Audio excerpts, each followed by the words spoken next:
But General Bakshi, isn't Yeah. it words against words? Hello. Because again, you threatening with Agni 5, I would threaten back with Ababil missile, which is also more or less the same technology. It carries multiple warheads and it can attack multiple targets at the same time. And Pakistan tested those the Ababil weapon No, just last that's in not 2023. factually correct. Pakistan has not achieved MIRV capability as yet, so you must stick by the facts. The facts are known to everyone, and we do not expect you to display ignorance on such basic facts of deterrence. That could be dangerous because you'll miscalculate Andrew KP very Leung badly. so serious? Why is Andrew KP Leung so serious? China's economic rates are falling. It's a done deal. The MIRV technology. India is going to be a member of the UN Security Council. Our economy is growing much faster than you. And it is an indigenously built missile, right? We can put it on our submarine-launched ballistic missiles like UK, US, and France do. You, China, have MIRV'd on an ICBM, and you used to say that this gives you an edge. Now, Andrew, this edge is gone. China has no edge. China has no edge. And rapidly, right, this whole strategic situation is being balanced out. So how do you view this? And by the way, you need to understand, Andrew, as an analyst, we have the National Cybersecurity, the Defense Cybersecurity Group, we have the K9 Vajra, the Tejas fighter jet, the BrahMos supersonic missile, right? We're very advanced in terms of our defense preparedness. So how do you view it? Andrew, how do you view it? First of all, I mean, as your just reported at the beginning of this show, there is an elite club of countries, including China, who have already possessed these capabilities, the MIRV. And of course, China's MIRV missiles are much more powerful because it has already been there for quite some time. And then, according to your reportage, the missile which has just been developed in India is only 1.75 meters, so it's quite small. And if you look at the missile possessed by the elite club of countries, they're much larger and more powerful. Now, of course, this is India to be congratulated for achieving this breakthrough, but I don't think that this is something that India should beat its chest about.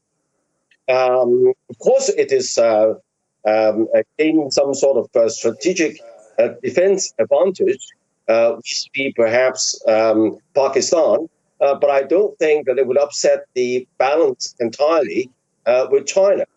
The second point I'd like to make is, of course, India is not China's enemy. China has never wanted to make India its enemy. And the biggest threat for China is not India, it's the United States. So I think that this playing up the China angle is misplaced, in my view.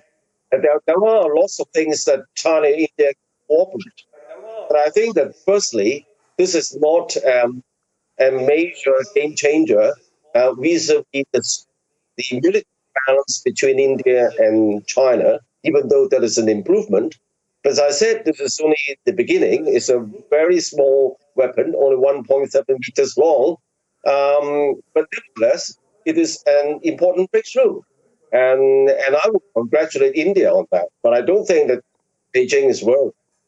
But as far as China's economy is concerned, there are still lots of strains in spite of the economic downturn and the headwinds.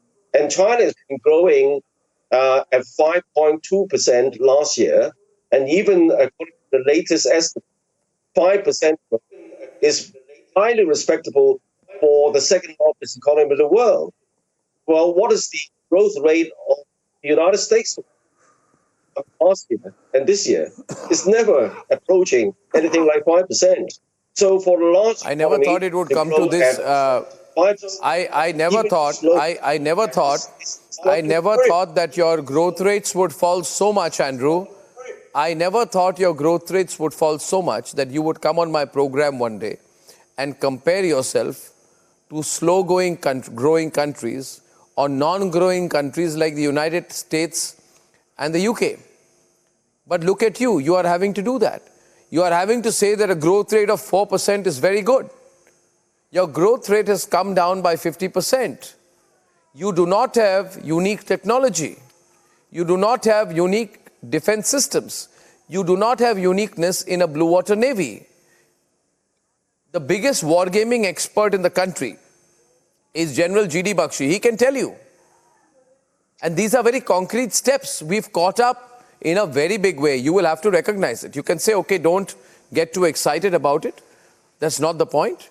But General Bakshi will put it in perspective for you. It's about how quickly we've caught up.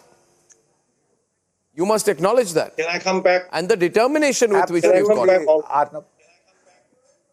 The determination, most importantly, the determination with which we've caught up. I'd just like to point out to Andrews, Arnab, if I may, I'd just like to point out to my good colleague Andrews that we are not doing chest thumping. This is all about deterrence. This is all about trying to safeguard our country by deterring any hostile adventurism, especially in the nuclear field. You see, in India, we find it hard to forget that it is China which gave to Pakistan the fissile material for the first 4 bombs. In fact, the first Pakistani bomb was tested at Lop Nor in Xinjiang.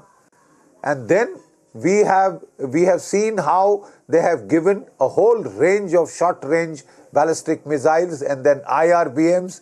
And when the Americans put sanctions on certain Chinese companies, the Chinese, put Pakistan in touch with North Korea to get the Nodong and Taipodong, etc.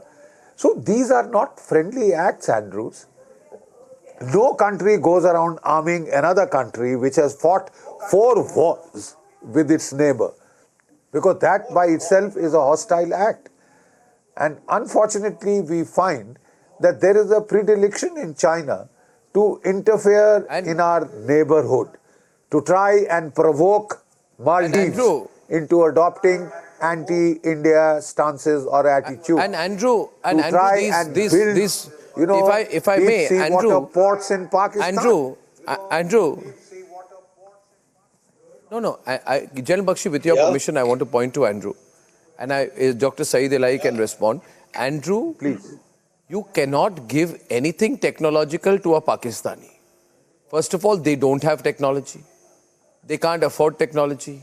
They can't use technology.